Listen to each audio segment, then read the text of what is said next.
Watson sacó un arma y disparó 3 veces hacia el abdomen de su víctima. Bienvenido, leyenda. La pregunta del día de hoy es: ¿cuál es el momento más difícil de la vida? Déjame tu respuesta en la caja de comentarios.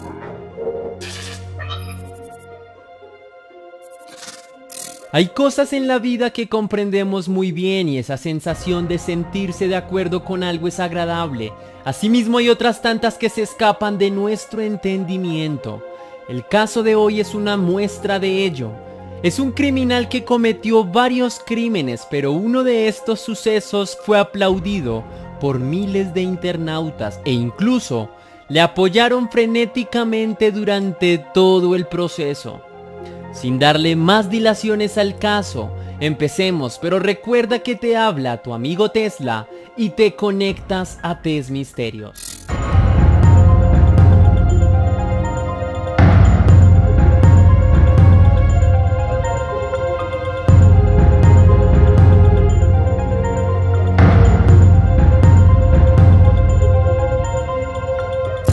Para el caso de hoy quiero que viajemos a Estados Unidos, más concretamente a California. Nos involucraremos de alguna manera en la vida de Jonathan Watson. Y bien, te lo presento. Sobre él se tratará el crimen del día de hoy. Quienes lo conocieron lo describieron como una persona muy temperamental.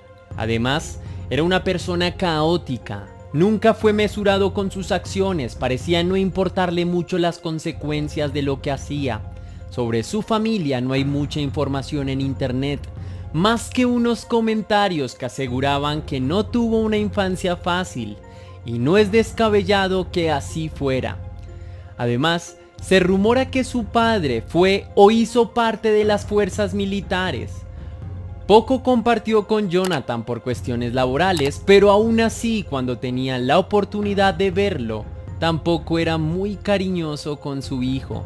Y de ser así, es un poco comprensible su actitud. Nadie vuelve de la guerra siendo el mismo. Pero Jonathan era como una esponja. Se llenó de todo ese maltrato que con los años desataría en uno de sus crímenes.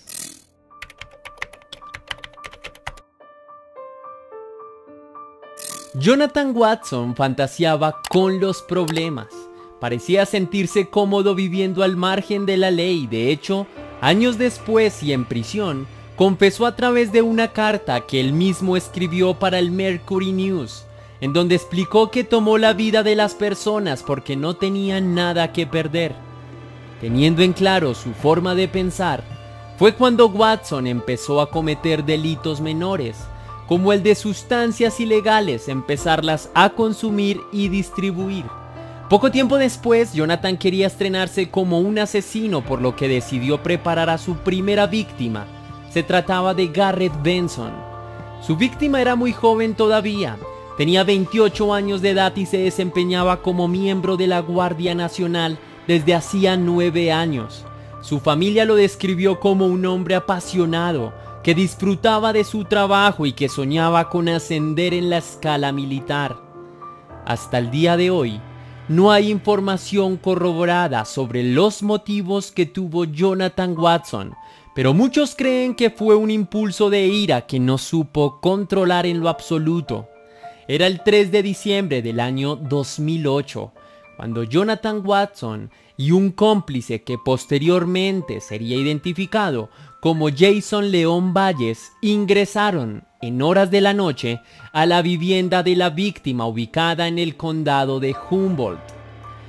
Lo más probable es que Watson se conociera con la víctima porque ambos empezaron a discutir y por esa razón terminaron en un agarrón físico.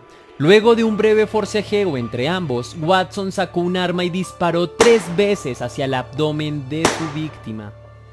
Para poner un poco más trágicas las cosas de esa noche, en ese momento Benson tenía una relación sentimental estable con quien planeaba hacer una familia, pero lamentablemente su novia, que fue identificada como Rachel Wood, tuvo que ver cómo eliminaban a su pareja enfrente de sus ojos. Benson falleció horas después cuando fue trasladado a un hospital, pero lamentablemente cerró sus ojos para siempre justo en la entrada del centro asistencial. Su familia quedó destrozada cuando se enteraron de lo acontecido. La hermana de la víctima aseguró que su vida no volvería a ser la misma sin la alegría de su hermano Garrett. Con el tiempo, se reveló que presuntamente en la casa de Benson también se cultivaba la planta psicoactiva más consumida en Estados Unidos. Es más, la zona del condado de Humboldt sería un epicentro de fabricación de esta planta, así que puedes sacar tus propias conclusiones sobre qué fue realmente lo que inspiró a Watson a cometer este crimen. La policía capturó tanto a Watson como a su cómplice. Ambos fueron llevados a juicio por homicidio en primer grado. Luego de una breve deliberación en el juicio, le imputaron una condena perpetua a Jonathan Watson con posibilidad de ser candidato a la libertad condicional. Un hecho particularmente recordado de esa audiencia fue la declaración de la novia de la víctima, quien en medio de su lucha emocional le dijo a Watson que era un cobarde por lo que hizo. Seguida a ella, la madre de la víctima enfatizó que estaba orgullosa de su hijo. Le explicó a Watson que él no mató a un hombre, sino a una familia entera. Por otro lado, su cómplice fue sentenciado a 7 años de cárcel y aunque pareciera que este fue el final de su carrera criminal, este sería apenas el comienzo de su descendencia a la locura.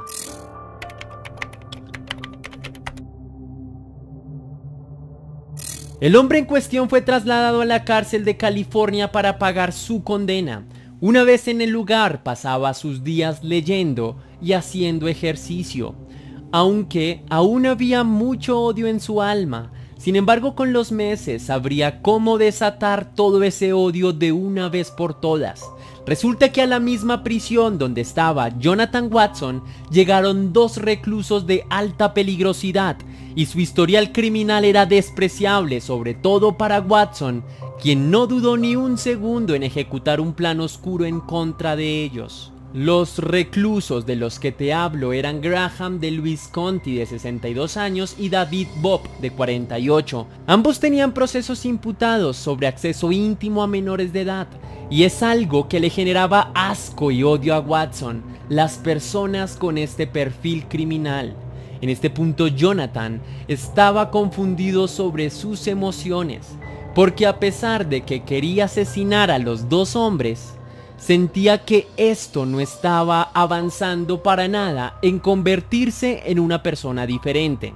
De esa manera Watson escribió una carta desde la cárcel sobre sus emociones. Incluso le advirtió a un consejero del centro de abuso de sustancias que si querían que una tragedia se evite, es mejor que lo cambien de prisión porque tenía impulsos homicidas. A pesar de que Jonathan intentó hacer notar sus emociones, todos sus esfuerzos fueron ignorados.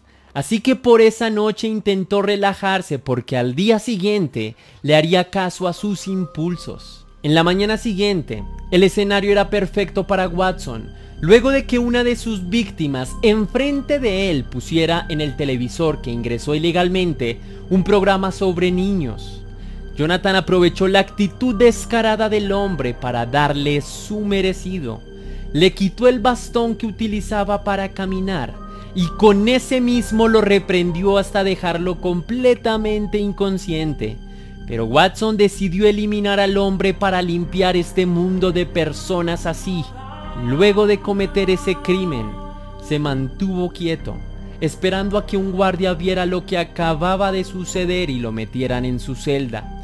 Pero antes de que eso sucediera, su segunda víctima apareció en la escena, a lo que Watson automáticamente concluyó: creo que si lo elimino a él también le haría un bien a este mundo. Agarró el mismo bastón con el que acabó a su anterior víctima y le propinó la misma paliza. El hombre no resistió a los golpes de Watson y murió en la escena.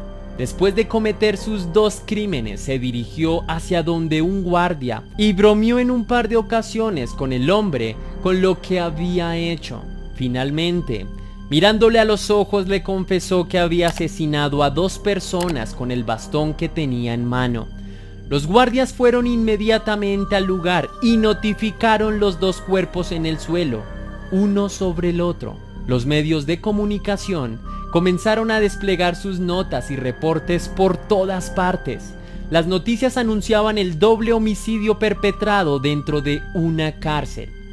La cara de Jonathan Watson estaba en todos los medios de comunicación. Lo más curioso de todo es que, lejos de ser fuertemente criticado por la opinión pública, recibió toneladas de halagos y apoyo. Sin embargo, algunas personas llevaron un poco más lejos este apoyo al considerar a Jonathan Watson como un héroe nacional. Finalmente, su destino tomó un punto definitivo luego de que estos 2 cargos adicionales se sumaran a su condena. Se determinó que el hombre en cuestión deberá pasar el resto de su vida en la cárcel sin opción a la libertad condicional. Y así cierra un episodio increíble y trágico de la historia americana. Quiero cerrar con la frase de Eleanor Roosevelt: la justicia no puede ser solo para un lado, debe ser para ambos. Sin más que agregar, leyenda, te invito a que te unas a todas mis redes sociales para que tengamos un contacto más cercano y además para que veas el contenido interesante que estoy subiendo. También te invito a que te unas a mi página de Facebook, donde estaré subiendo información relevante. Ahora sí, sin más que agregar, que las dudas te acompañen y nos vemos en un próximo capítulo.